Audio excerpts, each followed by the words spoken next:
we work on it. This was against Parma. This was against Parma, yeah. In a city where football is a religion, Brexit was something of a miracle for AC Milan footballer Cathal Heffernan. Basically, Brexit changed your life. In a way, yeah, it did. It did, because if Brexit hadn't happened, I probably could be in England now. I'm not saying for sure I'd be in England, but it would be a good bit of the way there, you know. The 17-year-old from Cork was the subject of intense interest from English clubs, which ended abruptly as post-Brexit rules on underage players kicked in. I've been on a couple of trials in Italy as well here, and then thankfully I landed this one in Milan, so it just changed my life completely. So I'm kind of happy it happened in a way, but you know, obviously it would have been nice to go to England as well. He's not alone, with fellow Irish youngsters heading off to Italian and French clubs. An increasing number of Irish players are now ending up here in Italy and other European countries instead of heading to British clubs, which since Brexit now have to wait until players from the EU are aged 18 or over.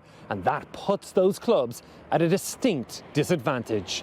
I think it is. It's a massive disadvantage for England, and they're going to have to figure out a way in the future to try counteract it, because if they don't, they're going to end up paying the price, because as the European clubs are just going to start taking over and they're going to get the best players from all around Europe, you know. Back in Dublin, the new rules put pay to 17-year-old Adam Murphy's prospects of an English move, but he's relishing the alternative opportunities. It's a new window that has kind of occurred since Brexit has come into place. As a young lad, the dream is to make it across the water and play in the UK, but now it's shown you that that European option is there, whereas a few years ago it would have been really unusual.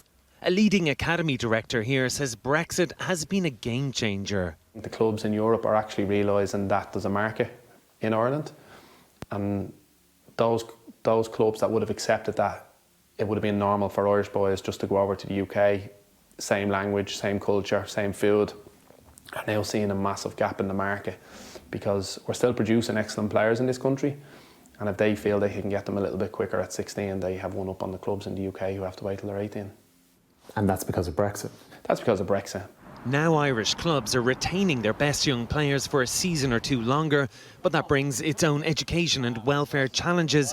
Or like Cathal, they're put in the shop window for a dream move to a football giant on the continent, another unintended consequence of Brexit. Stephen Murphy, Sky News in Milan.